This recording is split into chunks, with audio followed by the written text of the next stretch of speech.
But first up tonight, Prime Minister Scott Morrison has deeply apologised for the aged care crisis. His counterpart, New South Wales Premier Gladys Berejiklian, has unreservedly apologised for the Ruby Princess scandal. And Victorian Premier Daniel Andrews, well, he's just lying through his teeth at every corner to protect his government.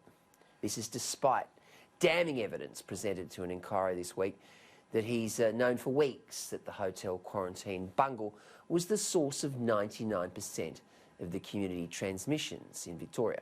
Now, as of right now, more than 360 people have died in Victoria because of coronavirus. The so-called second wave has accounted for the majority of them. Andrews is simply not a leader. He's not the man you go to in a crisis. This is a fellow who has built a reputation as a strong man, a political assassin, prepared to do or say anything to retain power.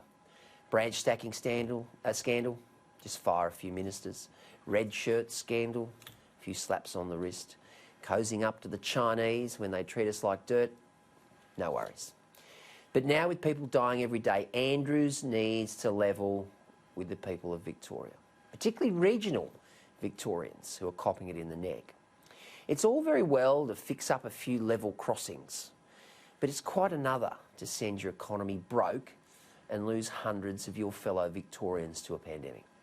Now, at a time when Victoria needed competency and strong and stable leadership, the Labor Victorian government has let it down. The so-called Gang of 8 ministers who meet regularly to thrash out Victoria's coronavirus response has been found wanting.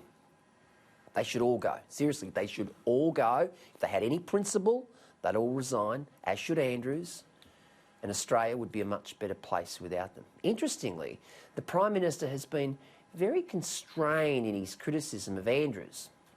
It's admirable, statesmanlike, but forget bipartisanship on this pandemic. Queensland Premier Anastasia Palaszczuk has made it very clear she's got no time for Gladys Berejiklian, and Andrews has blamed Morrison for the aged care stuff. Take this example. A sick baby in Lismore refused entry into Queensland. People living in New South Wales, they have New South Wales hospitals.